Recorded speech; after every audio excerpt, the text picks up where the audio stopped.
اسے پتہ تھا کہ آج وہ پکڑا جائے گا۔ آنے والی مشکل کی بو ہوا میں چاروں طرف پھیلی ہوئی تھی۔ صبح سویرے گھر سے نکلنا اور پھر گھنٹوں بعد لوٹنا اب اس کی عادت بن چکی تھی، مگر شاید آج کسی نے اس کا پیچھا کیا تھا۔ اور یہ عادت اسے پڑی کیسے؟ پہل تو وہ گھر سے نکلتا اور ارد گرد بنگلوں کے بیچ سے ہوتا ہوا بڑی سڑک تک پہنچتا، پھر سڑک پار کر کے پرانے اور خستہ مکانوں کے درمیان ایک گلی پر سیدھا چلتے چلتے کھلے بازار تک پہنچ جاتا، جہاں کی رونق اور گہما گہمی اسے اچھی لگتی۔ مگر ایک دن نہ جانے کیوں وہ پرانے مکانوں کے درمیانی گلی پر چلتے چلتے بازار سے پہلے خاص مقام پر بائیں جانب مڑ گیا۔ پھر تھوڑی دور اسے وہ کوڑے کا وسیع ڈھیر نظر آیا جہاں وہ روزانہ جاتا تھا۔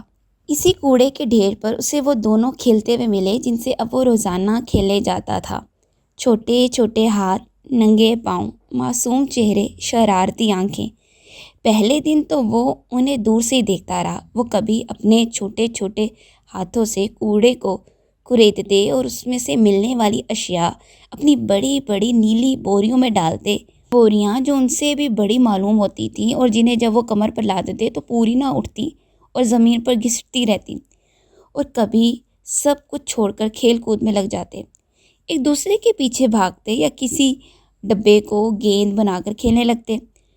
ان کے ایک دوسرے کو بار بار پکارنے سے اسے یہ بھی اندازہ ہو گیا تھا کہ نسبتاً لمبے قد مگر چھوٹے بالوں والا جمیل ہے اور چھوٹی سی چادر سر پر اوڑھنے والی جمیلہ ہے۔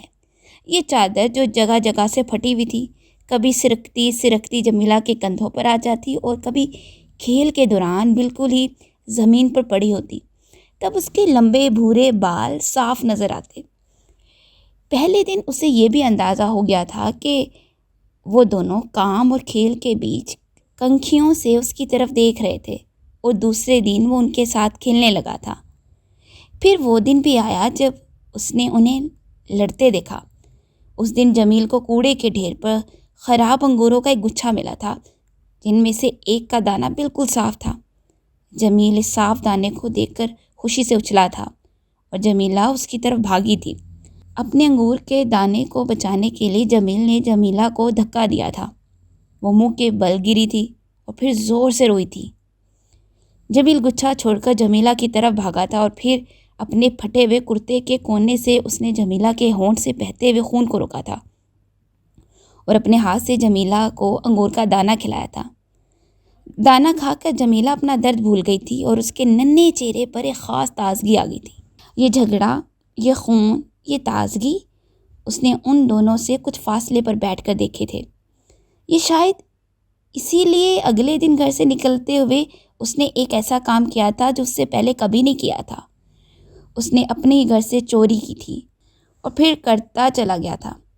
مہمان خانے پر چھوٹی میز پر دھری پھلوں کی ٹوکری سے انگوروں کا ایک گچھا غائب کرتا اور ان دونوں کو لا دیتا۔ تازہ انگور کھا کر وہ بہت خوش ہوتے، دیوانہ وار اچھلتے، دوڑتے اور کھیلتے۔ ہنستے ہنستے ان کے چہرے سرخ ہو جاتے۔ اس نے ایسا سرخ رنگ اس سے پہلے کچھ پودوں پر پتوں کے بیچ جھومتے دیکھا تھا۔ چوری، کھیل اور گھر واپسی، یہ سلسلہ اب تک بغیر کسی مداخلت اور روک ٹوک کے چلتا رہا تھا، مگر آج ہوا میں جا بجا بکھرا کچھ اور ہی پیغام تھا اور اس کی سونگنے کی حس سے خبردار کر چکی تھی۔ گھر پہنچتے ہی بڑی مالکن اس پر برس پڑی۔ چھوٹے مالک نے اس کا پیچھا کیا تھا اور گھر آ کر سب کچھ بتا دیا تھا۔ ٹونی نے پہلے تو دم ہلا ہلا کر اور ہلکی آواز میں بھونک کر بڑی مالکن کو خوش کرنے کی کوشش کی، پھر نیم ندامت اور نیم خوف کے عالم میں گلے کے اندر ہی اندر غراتا ہوا ان کے سامنے فرش پر بیٹھ گیا۔ مگر بڑی مالکن کا غصہ کم نہ ہوا اور انہوں نے ڈانٹتے ڈانٹتے اسے پٹے سے پکڑ کر ایک زنجیر سے باندھ دیا۔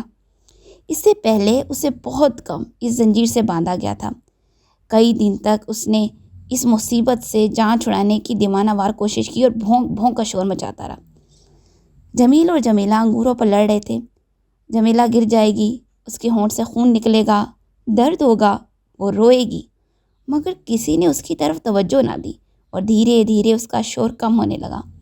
پھر وہ وقت بھی آیا جب ان دونوں کو مکمل طور پر بھول گیا۔ اب وہ صرف گھر کے چھوٹے مالکوں کے ساتھ کھیلنے لگا تھا۔ اب باہر کوڑے کے ڈھیر پر پلتے، کھیلتے، لڑتے اور خراب انگوروں میں صاف دانے تلاش کرتے جمیل اور جمیلہ کا خیال اسے بالکل نہیں ستاتا تھا۔ اب وہ انسانوں کی طرح کے طور طریقے سیکھ چکا تھا۔